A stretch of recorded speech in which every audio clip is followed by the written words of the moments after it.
Presiding Officer, first of all, I'd like to congratulate Claire Baker for putting down the motion and securing this important and also timely members' debate.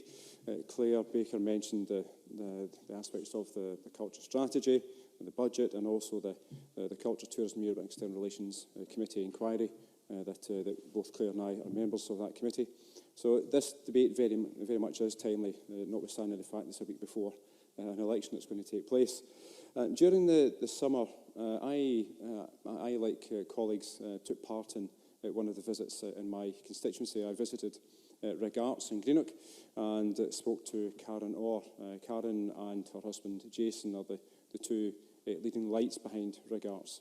Rig are very much at the heart of the culture and creativity in Inverclyde, and they work out of the old tobacco warehouse that Claire Baker touched upon. That's in Greenock. And that particular building is such a wide and varied history. Clearly it was a tobacco warehouse. It also it was a billet for Canadian soldiers during World War II, and it now is the home of Rig Arts, providing this creative opportunity within the constituency.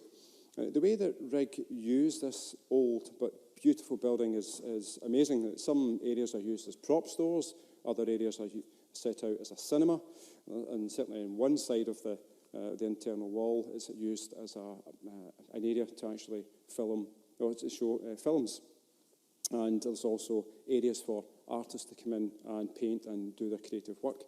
But behind that there's also an area set aside for music. And I'm led to believe that the acoustics in that particular area are outstanding. And certainly this year, at the end of the Galoshes Festival, Galoshes Festival is the beginning of Inverclyde's Winter Festival programme. The final event was a concert that took place inside the tobacco warehouse, and it genuinely was a wonderful occasion.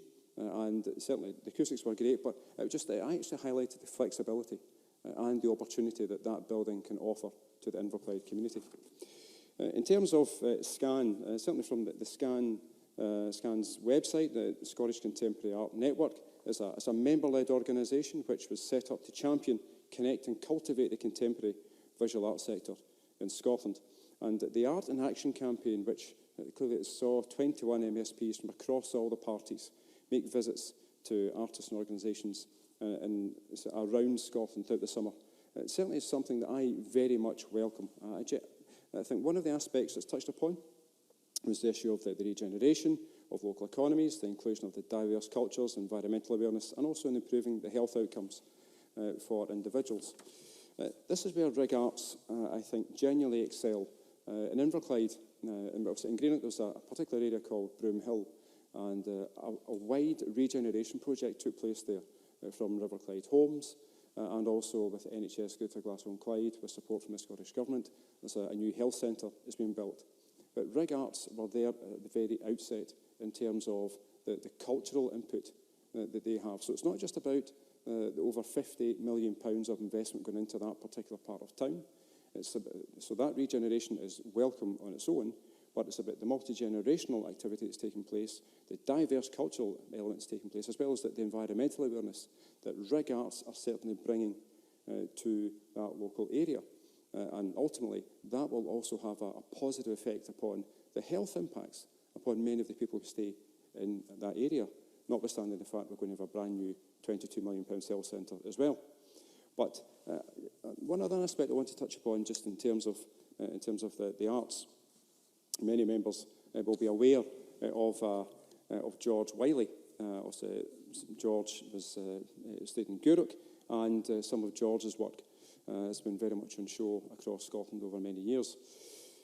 There's a new cruise terminal that is going to take place in Greenock through some of the funding from the City Deal project. It's one of the City Deal projects, and the Cabinet Secretary is very much well aware of this. And part of that building is going to have an area for George Wiley. So it's about actually bringing the art to anyone who actually comes into that building, but also encouraging more people to go to that building to go and see it. So it's not just about a terminal for people coming in, it's actually about a tourism offer to have people to go and see it. And many members will be aware of certainly the George's clock statue with 2 legs outside Buchanan bus station, as well as the question marks along the River Clyde from Port Glasgow to Langbank, which George was certainly, that was part of his offer to the art world.